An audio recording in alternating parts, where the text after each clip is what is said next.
कहते हैं perfect crime जैसा कुछ नहीं होता, लेकिन कभी कभी हालात इंसान को ऐसे मोड़ पर ला खड़ा करते हैं जहां सही और गलत के बीच की लकीर खुद ब खुद मिटने लगती है। आज हम बात करेंगे 2022 में आई एक ऐसी ही दमदार फिल्म वध का, जो एक आम आदमी की चुप्पी, मजबूरी और उसके खतरनाक फैसले की कहानी है। अगर आपको आज की वीडियो पसंद आए तो लाइक जरूर कीजिए और चैनल को भी सब्सक्राइब कीजिएगा। कहानी की शुरुआत होती है एक बुजुर्ग दंपत्ति से, शंभुनाथ मिश्रा और उनकी पत्नी मंजू। दोनों अकेले रहते हैं और एक दूसरे का सहारा है। मंजू मिश्रा घुटनों की बीमारी से पीड़ित हैं। उन्हें सीढ़ियां चढ़ने उतरने में काफी परेशानी होती है। इसके बावजूद वह रोज पूजा पाठ करती है और मंदिर जाती है। उनका घर एक ब्राह्मण परिवार का घर है, जहाँ मांस और मदिरा का सेवन तो दूर, उसका नाम लेना भी वर्जित है। उनका एक बेटा है गुड्डू, जो अमेरिका में अपनी पत्नी और बच्चों के साथ सेटल हो चुका है। शंभुनाथ और मंजू साइबर कैफे जाकर बेटे से वीडियो कॉल करते हैं। पिता बेटे से बात करके खुश होते हैं, लेकिन गुड्डू का रवैया ठंडा और बेरुखा है। वह जल्दबाजी में कॉल काट देता है। साफ महसूस होता है कि अब उसे अपने माता पिता में कोई खास दिलचस्पी नहीं रही। 6 साल हो चुके हैं, गुड्डू उनसे मिलने तक नहीं आया, बस कभी कभार पैसे भेज देता है। मिश्रा जी छोटे बच्चों को ट्यूशन पढ़ाकर कुछ पैसे कमाते हैं, क्योंकि बेटे की पढ़ाई के लिए उन्होंने भारी कर्ज ले रखा है और हर महीने उसकी किश्त चुकानी पड़ती है। नैना नाम की एक 12 साल की बच्ची भी ट्यूशन पढ़ने आती है। नैना का परिवार गरीब है और मिश्रा दंपत्ति उसे अपनी बेटी की तरह मानते हैं। मिश्रा जी लगातार कर्ज की चिंता में रहते हैं। अपने बेटे का बेहतर भविष्य बनाने के लिए वे बिना ज्यादा सोचे समझे उसे विदेश भेज देते हैं। वे पढ़ाई में होशियार है और विदेश जाकर पढ़ना चाहता है, लेकिन इसके लिए करीब 25 लाख रुपए की जरूरत है। कुछ पैसे मिश्रा जी के पास होते हैं और बाकी रकम वह एक मोटे ब्याज पर पांडे नाम के एक व्यक्ति से उधार ले लेते हैं। बेटा हर महीने सिर्फ 5,000 रुपए भेजता है, जबकि कर्ज लाखों में है और इतने पैसों में घर का खर्च भी मुश्किल से चलता है। एक रात पांडे मिश्रा के घर आता है। वह एक लड़की को अपने साथ लेकर आता है और मिश्रा जी मजबूरी में उसे अंदर आने देते हैं। पांडे जब जब आता है, मिश्रा जी उसे कुछ पैसे देते हैं, लेकिन यह रकम सिर्फ ब्याज पर होती है। बदले में पांडे उनके घर का इस्तेमाल करता है, नॉनवेज लाता है, उनके सामने खाता है और उस लड़की के साथ कमरे में चला जाता है। यह सब मिश्रा जी और मंजू देवी चुपचाप सहते रहते हैं, क्योंकि वे कर्ज के बोझ तले दबे हुए हैं। पांडे के जाने के बाद वे पूरे घर की साफ सफाई करते हैं, उसी घर की जहां मांस मदिरा का नाम लेना भी पाप माना जाता है। इसके बाद कहानी में एंट्री होती है इंस्पेक्टर शक्ति सिंह की, जो थोड़ा भ्रष्ट है और पांडे से मिला हुआ है। पांडे स्मगलिंग के काम में लगा है और शक्ति सिंह उसका साथ देता है। एक दिन जब मिश्रा जी बैंक से पैसे निकालकर लौट रहे होते हैं, पांडे रास्ते में उन्हें रोक लेता है और उनकी जेब से सारे पैसे छीन लेता है। इतना ही नहीं, वह मिश्रा जी को अपनी कार से धक्का भी दिलवाता है।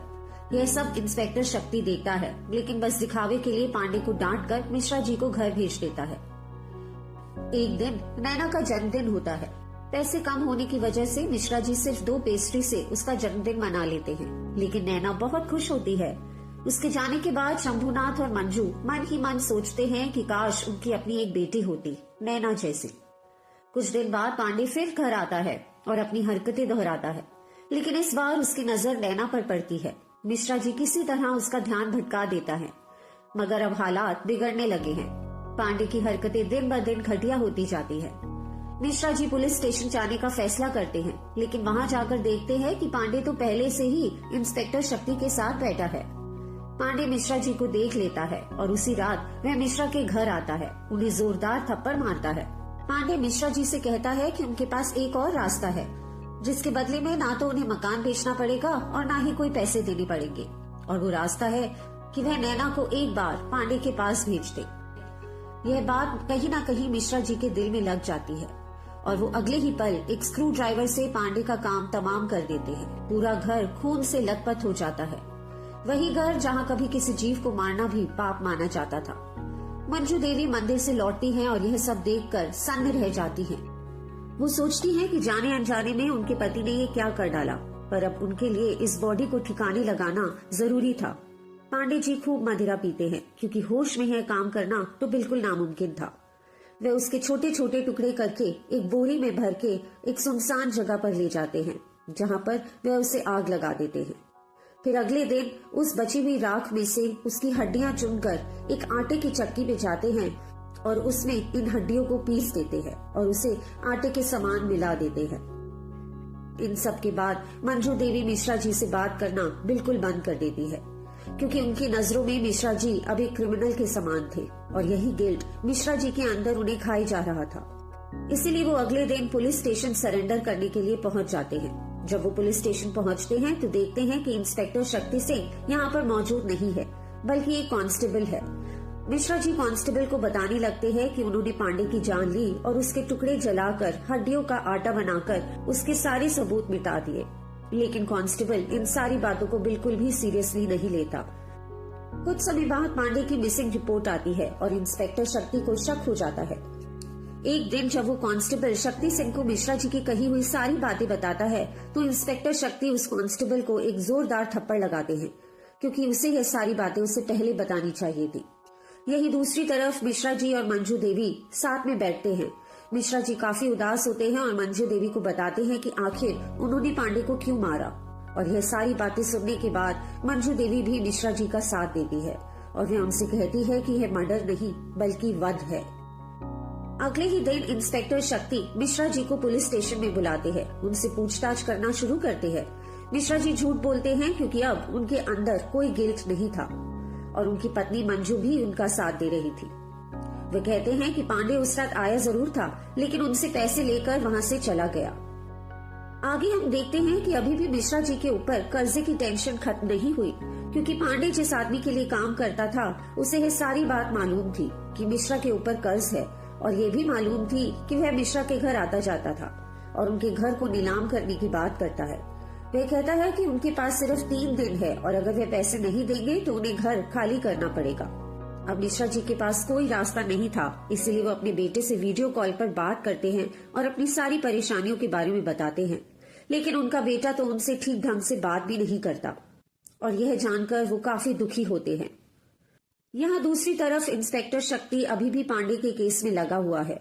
वो इन्वेस्टिगेशन करता है और उसे अब बात पता चलती है कि मिश्रा जी ने ही पांडे का खून किया है। दरअसल उस रात मिश्रा जी जब बोरे में भरकर उसकी बॉडी को ठिकाने लगाने जा रहे थे तो उन्हें एक रिक्शे वाला ही लेकर गया था। इंस्पेक्टर शक्ति मिश्रा से बात करते हैं और कहते हैं कि उन्हें पांडे का मोबाइल चाहिए और अगर मोबाइल मिल जाता है तो वे इस केस को यही रफा दफा कर देंगे।